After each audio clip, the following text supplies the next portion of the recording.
Rob Liefeld says the X-Men are dying because they're not macho enough anymore. Well, I'm here to tell you he's wrong. The X-Men aren't failing because of a lack of macho characters. They're failing because of a catastrophic, decades-long failure of story structure. Liefeld accidentally diagnosed the symptom, so good on him for that, but we have the cure, and it has nothing to do with testosterone. So we're going to focus on Liefeld's comments, and they're related specifically to the X-Men.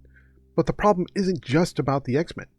The problem is rooted in one of the 5 universal rules of narrative structure, a rule that Marvel and DC editors have fundamentally subverted industry-wide. They swapped high-stakes conquest for low-stakes therapy. In this video, we're going to expose how the disastrous shift from male-coded goals to female-coded goals is killing the biggest titles at the big 2, and will give you the unbelievably simple checklist they need to bring readers back. Welcome back to the channel. Marvel Comics is arguably in one of its weakest periods in decades. We see declining sales, cover prices climbing to cater to a shrinking audience. We're now in the range of $4 to $5 to $6 per single issue. Endless event fatigue. We're right now at the end of One World Under Doom, and that was basically a dud. And an increasing reliance on variant schemes and gimmicks like blind bags. All of this is leading to massive reader apathy. Not hate, not dislike, apathy, when people are just tuned out and they don't care. The audience is running out of reasons to care about what Marvel is producing, and that's a big problem for the publisher. Then along comes legendary artist Rob Liefeld, who has one of the most popular comic podcasts anywhere. In a recent podcast, he declared that Marvel's flagship team, the X-Men, is past the point of anyone caring because the team is sorely lacking in a macho edge. And if you don't believe me, here's the exact quote so you can hear it for yourself. The people that were put in position to guide and steer the X-Men did not buy off on the inherent macho themes that the X-Men title was built on. You're like, but Rob, no. You're wrong. I'm right here. I watched this. I grew up with this. The machismo that was spinning out of this comic at its peak with Wolverine, with Sabretooth, okay? With Colossus, with Magneto versus Xavier. You're talking macho. Even the powerful women were slapping the men around. Dark Phoenix, Storm. Then you've got the 90s with Cable, with Bishop. It's just machismo after machismo. It's macho. I would say, having my finger on the pulse of the industry as best as I can anyway, many longtime readers intuitively agree with Liefeld's feeling on this. But many critics, particularly from the mainstream media, and progressive readers quickly dismissed his argument as latent misogyny and just old man yelling at clouds. The truth, however, is neither of those things. The issue isn't machismo, it's story orientation. But before we dig into the details and I lay out exactly what that orientation is supposed to look like, and the solution of how to fix this problem, let me hear from you on this particular topic. If you're a longtime comic fan, what's the comic title that made you a fan, but isn't nearly as good today as it was when you first started reading it? And if so, why do you think that is? Tell me in the comments. I'll read some of your answers, and if they're good ones, I'll either post it in the next video, put it on our community tab, and even include it in our weekly newsletter. I need to give you some foundation of the problem so you understand where exactly it's going wrong and how to fix it. All stories, regardless of how new they are, how recent they are, or how old they are, going back centuries, from Gilgamesh to Game of Thrones, universally have 5 basic elements that make them work. And I'm going to break them down very quickly. And to break them down, I'm going to use the example of The Wizard of Oz, because I think everybody knows that story. You've probably seen the film at least once, and some of you dozens of times. You get the idea. Element number 1 is the character. Who is the focal character? Whose journey are you following? Who is the story about? That focal character is the eyes through which you experience the narrative. In the case of Wizard of Oz, it's Dorothy. Element number 2, it's the goal. What does the character want? This is the core driving desire to kind of explain where their character is trying to go. Dorothy wants to get home. She finds herself in Oz through this tornado. It's an accident, and her goal is to simply get home. Now, the goal changes a little bit along the way, and that's okay, because she wants to help her friends like the Tin Man and the Cowardly Lion, but she still has the primary goal of getting home. And the goal is what we need to pay attention to later on, and I'll explain why. 3, you have to have a path, which is the plot. That's the journey that character takes. Very easily, everybody gets it. Dorothy's path is the yellow brick road. It's the line you follow to get to your goal. It'll weave and twist and turn, but you still have to have an idea of which direction you're going. Number 4 is the obstacle, or the thing that gets in your way. If there's nothing to get in your way, there's no story because there's no conflict. There's no drama. Of course, in this case, Dorothy's big conflict is the Wicked Witch of the West. It's that thing that gets in her way, preventing her from getting to her goal, that creates the conflict, it creates the drama. And last but not least is the stakes. What are the consequences if Dorothy gets to her goal and succeeds? Or what are the consequences if she fails? Now that in The Wizard of Oz, it's a little less understood, but in primarily what it is she's separated from her family forever if she doesn't get to her goal. So those are the stakes. And potentially the witch is going to kill her too. So that's a pretty big one right there. So now we get to the critical point. Where is this story structure breaking down? Remember, that's universal all across the board. But there's something very specific about how stories are consumed, perceived, and accepted by the reading audience. There is such a thing as male-coded and female-coded stories. And the difference between the two is in element number 2, the goal. Male-coded stories, the goals are clearly defined, externally focused, and often action-oriented. So, for example, in the case of The Wizard of Oz, the goal tends to be pretty male-coded, which is why it's sort of a universally accepted story. She is trying to get home. It's a very external focused, very clear goal. In other stories, it could be slaying the dragon. It could be finding the treasure. It could be defeating the enemy or building a bridge. It's task, conquest, external. On the other hand, female-coded stories, and again, there's no absolutes. There's always exceptions to every rule. Female-coded stories are focused on decisions, discovery, and self-actualization. So, for example, a person wants to learn what they want in life. They want to choose between 2 suitors. Maybe they want to find inner peace. They want to learn to live in harmony with others. The focus is on discovery and relationship, which is very internalized. Another example that we can use that's different than Wizard of Oz is Twilight. What is Bella's big goal in Twilight? She wants to know, does she want to get into a romantic relationship with a guy who's a vampire? What does she want? Does she want to accept his otherworldly life or not? And then later in the series, she now has to choose between a werewolf and a vampire. Who does she want to be romantically linked with? The goal isn't to achieve some external focus, it's to discover what they want internally.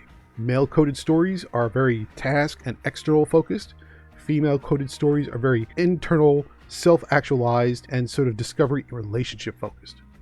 Neither is right or wrong, but the type of goals tend to appeal to different primary reading perspectives and sensibilities. And to kind of bring it more to the topic at hand, which is the X-Men and Marvel, you say, well, yeah, that story structure and that narrative all sounds very theoretical, and yeah, but it doesn't really apply because the X-Men have always been sort of relationship focused. They've always been, quote unquote woke, or they've always dealt with all these kind of progressive ideals. That's not exactly true. Well, no, let's not be wishy-washy about it. It's absolutely not true. Let's look at, for example, the X-Men during their peak years, the run that defined the very kind of macho or machismo era that Liefeld is remembering, which is the Claremont Run. When Chris Claremont was writing the X-Men, they were defined by, in this circumstance, by this definition, male-coded goals. Here are some examples. We got the Dark Phoenix saga. The goal was external and action-oriented. Their goal was to contain this omnipotent cosmic force before it destroyed the universe. And then after it was sort of contained, then their goal was to kind of figure out what to do with it, and then get it contained, which eventually led to Jean Grey's death. But she came back again. Long story. Go read it for yourself. It's pretty good. Let's take a look at the Mutant Massacre. The goal was physical and focused on task. Rescue the Morlocks. Defeat the Marauders. And then even when you moved a little bit further into the 90s runs with Cable and Bishop, they were laser focused on external goals. Stop the legacy virus. Prevent the apocalypse future. Locate the key to X-Force's survival. In the classic X-Men, the internal introspective questions, which are around element 2, goals, were only ever a consequence of the fight, not the fight itself. Existential questions were secondary to the main mission. The goal structure is the DNA of their success. Now contrast the Claremont era with where we are today. We're in the tail end of the From the Ashes era since Tom Brevoort took over the office in the summer of 2024. We're about a year past that period. If you look at the two main titles, which are the adjectiveless X-Men and the uncanny X-Men, you can see the differentiation in the goals very clearly. Let's start with the adjectiveless X-Men. The team moves to an abandoned facility in Alaska. The central theme and objective is not fighting a cosmic threat or stopping a genocide, but figuring out how to live in harmony with the nearby town, which is Merle, Alaska.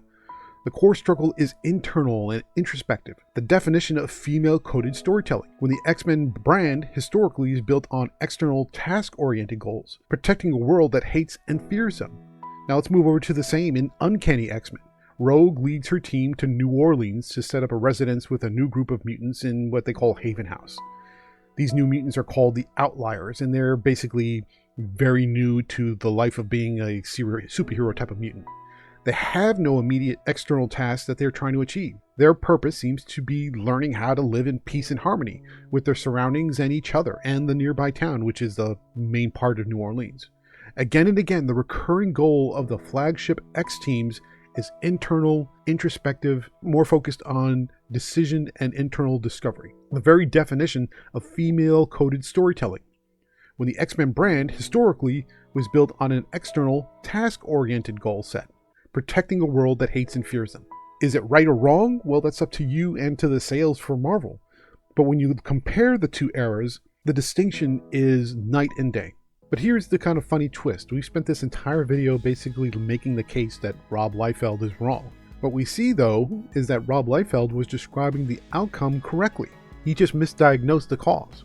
He described the lack of macho characters when the real problem is the lack of male-coded goals in the narrative structure.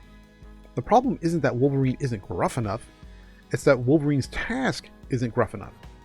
Liefeld was intuitively picking up on a fundamental change in storytelling code that no longer appeals to the traditional male audience of the X-Men lines. Worse, this problem isn't limited to the X-Men. It's wholly pervasive across almost all Marvel titles and a large part of the DC titles too.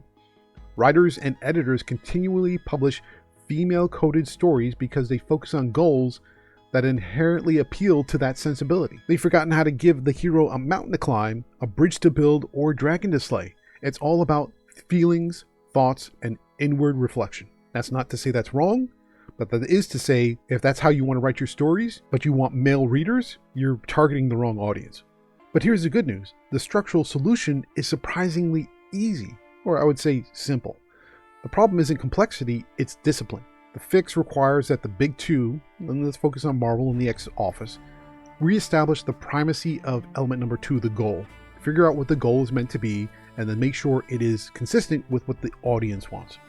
At the beginning of any project, whether it's a one-shot, a mini-series, or even a long-running arc, the writer and editor must have a crystal clear, shared understanding of the core external goals. It's not about theme necessarily, it's a measurable external objective. The editor should have handy, if they don't already, and implement an editorial goal mandate. Before a pitch is approved, whoever is giving it, the writer submits a simple, non-negotiable checklist that explicitly defines a few things. What is the external goal? What specific, measurable task must the team accomplish? Are they going to locate and neutralize a Sentinel factory in Budapest? Are they going to hunt down a team of rogue mutants who are killing innocent humans? Whatever it is, write it down, make sure it's consistent, and everybody's clear about it. Second, they have to have the core conflict. What prevents them from achieving the goal? That will feed into the whole idea of tasks, conflict, the type of drama that you're generating, making sure that it's external, not internal.